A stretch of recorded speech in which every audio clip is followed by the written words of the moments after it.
In this video segment, we're going to turn our attention to gas laws. The first gas laws are found in section 8.2 and 8.3 of chapter 8 on gases. Notice that gas laws are a set of mathematical relationships that describe relationships that occur between the four gas variables: pressure, volume, temperature, and moles of gas. And let's take a look at the first of the gas law relationships found in section 8.2. And this relationship is known as Boyle's law, after the scientist who did experimental studies and developed and described this relationship, Robert Boyle. So notice that Boyle's law states the relationship between P and V, pressure and volume, when T and N are constant. Now, you're going to have a choice here as we go through these gas law relationships. You're either going to be told that you have to memorize the gas laws, but there's going to be quite a few of them, and that can be tricky and confusing to keep them straight in your head. I suggest an alternative approach where you learn how to derive or figure out the gas law relationship when you need it. So Boyle's law is the relationship between pressure and volume. And it's important to note that temperature and amount of gas, moles of gas, have to remain constant in order for this relationship to be valid. So in order to derive the relationship, you need to experimentally make an observation about the relationship between pressure and volume. And I suggest that the observation you go to is what happens when you squeeze a balloon that has a trapped amount of air inside. And this is a very common experience that we've either done or seen done. Blow air in a balloon, tie the balloon off. The air is trapped, it can't get out, so the amount of gas is constant. The balloon is not being heated or cooled, so the temperature of the balloon is constant. What happens when you start squeezing the balloon? Now, if you're squeezing the balloon, you're shrinking the volume of the balloon. And we've observed what happens when we squeeze on a balloon and its volume gets smaller. If you poke on it, the pressure inside, the pushback against your finger gets greater. So volume goes down, gets smaller. The pressure inside the balloon increases, gets greater. That is an inverse relationship. When volume goes down, pressure goes up. They are inversely proportional, oppositely related to each other. So that's the observation we are making about pressure and volume when T and N are constant. They are inversely proportional. Now here's how you take that sentence and write it as a mathematical statement. This sign was very common when I was in school, but not so common now, right? It looks like a funny shaped musical note turned on its side. It is a proportion sign. So notice the mathematical relationship. Pressure is proportional to 1 over V, meaning that as the volume gets bigger, the pressure, when you divide by a bigger and bigger number, the answer becomes smaller. So as volume gets bigger, pressure decreases. This is a proportional statement of that inverse relationship. So we start with this proportion sign. Pressure is inversely proportional to volume. The next thing we do in the derivation is take that proportion sign and replace it with an equal sign, because we're trying to develop a mathematical equation. You can take a proportion sign and replace it with an equal sign if you multiply by a constant. And that constant is symbolized with the letter K. Doesn't really matter what the value of the constant is. We don't actually need to solve for it, but it's important to know that it is a fixed number unique for every gas system with a pressure and volume at a certain fixed temperature and mole amount. So P equals constant times 1 over V, replacing the proportion sign with an equal sign, multiplying by a constant. The third and last step, so it's a quick 3-step process, is to take this second equation and solve it for the constant. Well, that's just a simple algebraic manipulation. Multiply both sides of the equation by V. V will cancel out on the right side of the equation and show up on the left side. So here we see equation 3, pressure times volume equals a constant, solving for the constant. What does that mean? That means that if temperature and amount of gas are fixed, the pressure multiplied by the volume for a gas system must always equal the same constant. So if you have a certain pressure and a certain volume, you must multiply them together and have them equal that same constant. If you change the pressure to some new pressure, the volume must also change to equal the same constant. So if pressure goes up, volume would have to go down so that if you multiply those two values together, you get the same constant value. If two things are equal to the same constant, they are equal to each other. And this is the mathematical expression for Boyle's law that you are responsible for either memorizing or being able to derive, as we have discussed here. Let's give an illustration of a Boyle's law problem using a sample of nitrogen gas with a volume of 2.61 liters and a pressure of 738 torr.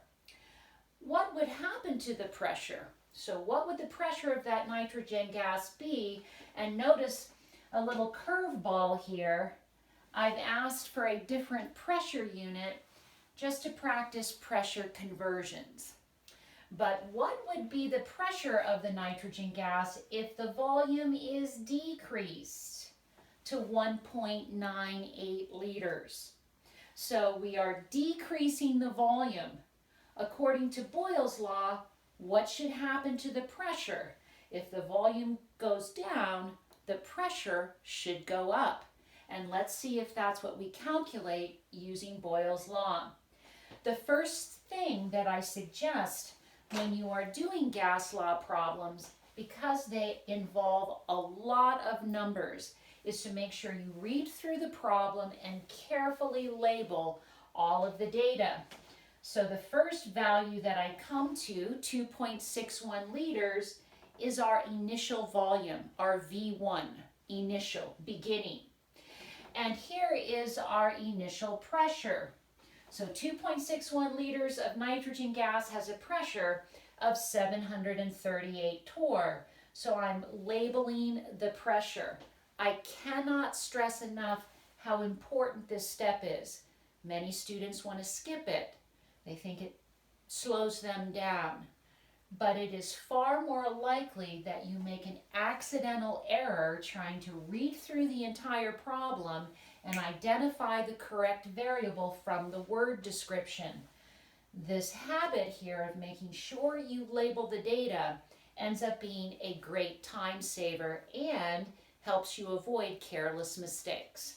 So our P1 is 738 torr. So what will the pressure be in atmospheres? We want to solve for our new pressure, P2 in atmospheres, if the volume is decreased to 1.98 liters. So this would be our V2. So I've labeled that accordingly. Now the solution for the problem always begins with a statement of the gas law relationship. This is a Boyle's law problem we can see from the variables that have been given. So you start always by giving an expression of the gas law, Boyle's law. The next thing that you do is solve for the variable in question. So we are trying to solve for P2 If we're trying to solve for P2, just some quick algebra here, we would divide both sides of the equation by V2. And it would cancel out on the right side and show up on the left side. And now rewriting with P2 by itself, P2 equals P1 V1 over V2. And that's what I have written here. And then it's just simply a matter of what I call plug and chug. You just look at your equation, you look at the variables, identify the values, and plug them in their appropriate place. Our P1 is 738 torr. Our V1 is 0.61 liters. Our V2 is 1.98 liters. And when I look at this equation and operate on it, in other words, chug through the calculation, and just to illustrate, I will double check this value, and I hope that you are doing the same. 738 multiplied by 2.61 divided by 1.98, paying attention to sig figs. It looks like our setup has 3 sig figs. Our answer should have 3 sig figs. And I get 973 torr. So let's just double check. We said the volume decreased. If the volume decreases according to Boyle's law, the pressure should increase. And that's exactly what we're seeing. The pressure increased from 738 torr to 973 torr. But we're not done. We were asked to find the pressure, new pressure in atmospheres. And this is just an opportunity to illustrate that you know how to convert from one pressure unit to another. We discussed the equality. 1 atmosphere is equal to 760 torr exactly. So a very simple metric conversion, 973 torr converted into atmospheres, dividing by 760, and we get 1.28 atmospheres, and this would be our answer for our new pressure in atmospheres. Boyle's law. One last thing to mention before we leave Boyle's law, and that is found on page 282 of your textbook. It's a health application of physiology, I suppose is a more accurate expression, a physiological application of Boyle's law to breathing that I'd just like to briefly illustrate. If you put your hands on your rib cage and breathe in, you feel that your rib cage expands and your lungs expand. The volume of your lungs expand. If the volume of the lungs expand, the pressure of the air in the lungs must drop. That means there's less air pressure inside your lungs than there is outside of your body. There's a pressure gradient as a result of that difference. Higher pressure outside than air pressure inside, and air rushes down that gradient from higher amount to lower amount, like a ball rolling down a hill. Substances always move down a gradient concentration or amount. Air rushes through your nose to equalize and increase the pressure inside the lungs caused by the expansion of the volume, creating the decrease in pressure. Air rushes in to equalize that amount. When you exhale, the volume of the lungs decreases as your rib cage contracts. If the volume of the lungs gets smaller, pressure of the air inside the lungs gets higher. Now there is more air pressure in your lungs than outside of your body, and you have a gradient in the opposite direction. Air will move out of your lungs from its higher pressure amount through your nostrils when you exhale, out into the atmosphere where there is a lower pressure concentration. So every breath you take, in and out, is an illustration of Boyle's law. Let's turn our attention to the second gas law. This is found in section 8.3 of your text, and this is Charles's law. Charles's law is the relationship between volume and temperature, this time when pressure and mole amount of gas are constant. You have to have an observation with which to derive this relationship, and I want you to think about a hot air balloon. The principle behind a hot air balloon is that when you heat the air inside of a hot air balloon, when the temperature of that air goes up, the volume of the air expands. So that is a direct relationship. Volume and temperature are directly proportional. If temperature increases, then the volume of the gas will also increase, assuming that pressure and amount of gas are constant, are fixed, do not change. So volume and temperature are directly proportional. We're going to go through this same ABC three-step derivation. You take this observation, this word statement, and write it using a proportion sign. Volume is directly proportional to temperature. If one goes up, the other goes up. If one goes down, the other goes down. We're going to take that proportion sign, replace it with an equal sign, but we must multiply by a constant, K.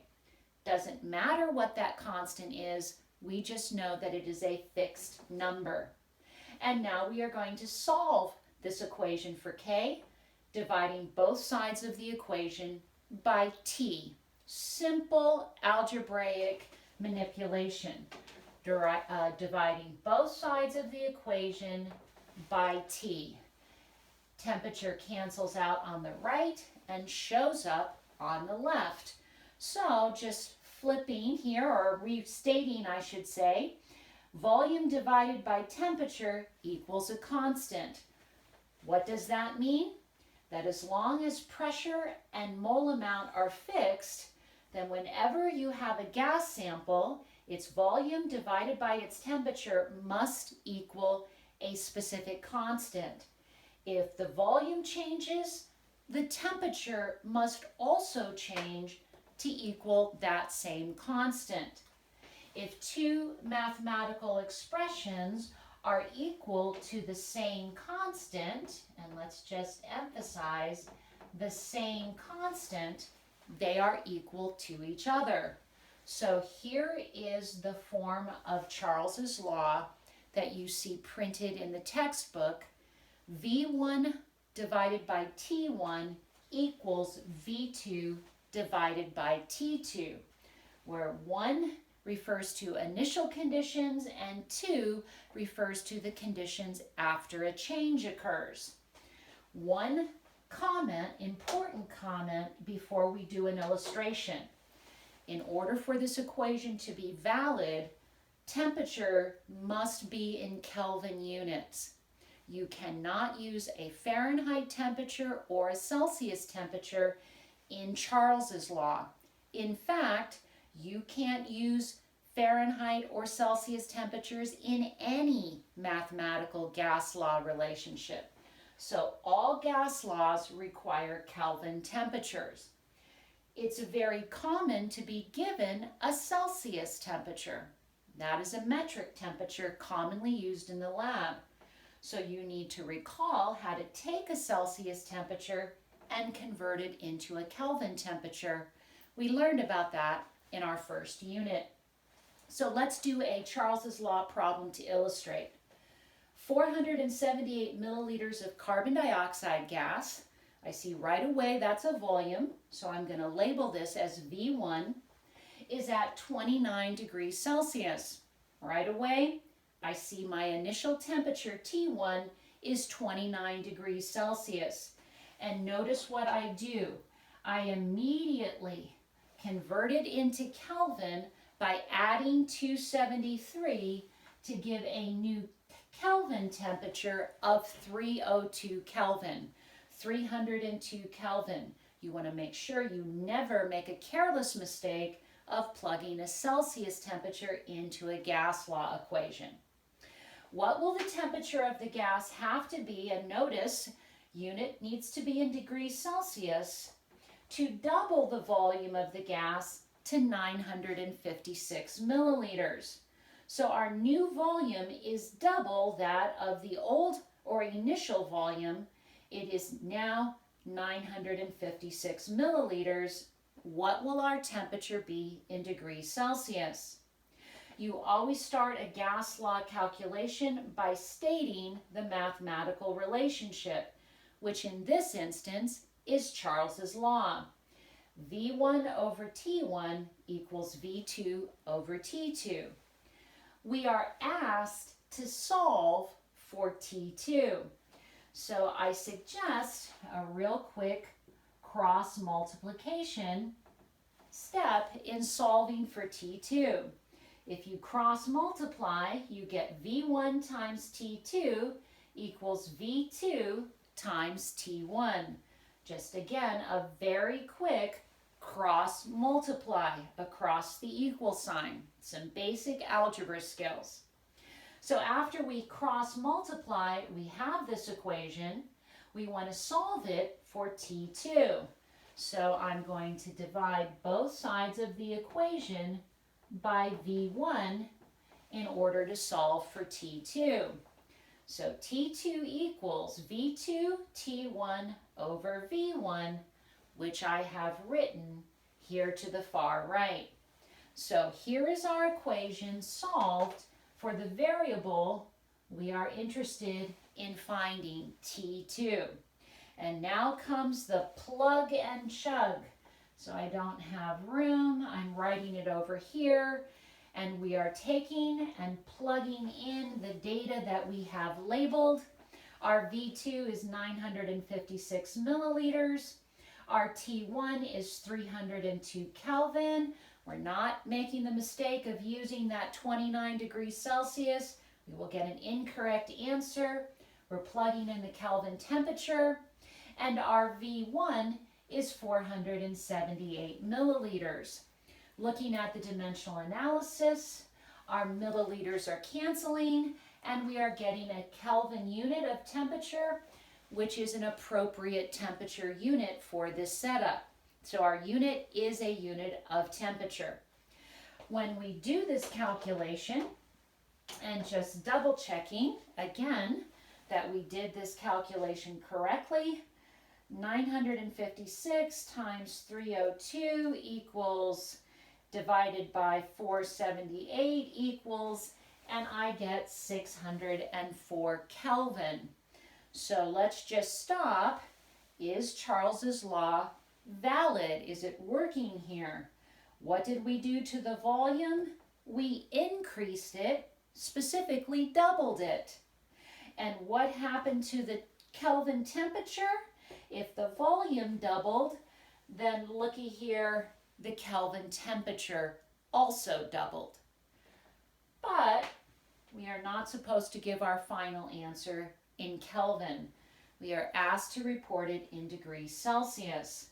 So the very last step is to take that Kelvin temperature of 604 Kelvin, 3 sig figs, subtract 273 to convert it back to a degrees Celsius temperature, and the final temperature of this gas sample in degrees Celsius is 331 degrees Celsius.